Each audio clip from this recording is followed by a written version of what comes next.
டெல்லி ரயில் நிலையத்தில் ஏற்பட்ட கூட்ட நெரிசலில் சிக்கி உயிரிழந்தவர்களின் எண்ணிக்கை 18ஆக அதிகரித்துள்ளது.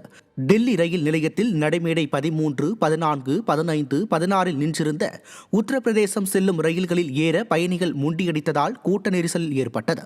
இந்த நெரிசலில் சிக்கி 30க்கும் மேற்பட்டோர் படுகாயமடைந்தனர். இதையடுத்து தீயணைப்பு வீரர்கள், தேசிய பேரிடர் மீட்புப் படையினர் காயமடைந்தவர்களை மீட்டு மருத்துவமனையில் அனுமதித்தனர்.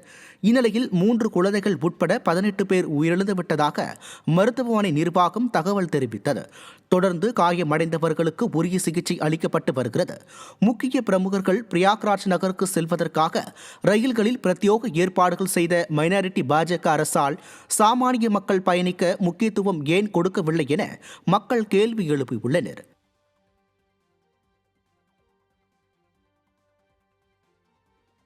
உத்தரப்பிரதேச மாநிலம் பிரயாக்ராஜ் மகா கும்பமேளாவில் மீண்டும் தீ விபத்து ஏற்பட்டதால் பரபரப்பு ஏற்பட்டது. மோரி சாலையில் அமைந்துள்ள செக்டார் 18 மற்றும் 19 இடையே திடீரென தீ விபத்து ஏற்பட்டது. இந்த தீ விபத்தில் அயோத்தி தாமில் லவ் குஷ் ஆசிரமம் முற்றிலுமாக எரிந்து சேதமானது. கடந்த சில நாட்களில் கும்பமேளா பகுதியில் நடைபெற்ற 4வது தீ விபத்து இதுவாகும். டெல்லி கூட்ட நெரிசலில் சிக்கி 18 பேர் உயிரிழந்தது குறிப்பிடத்தக்கது.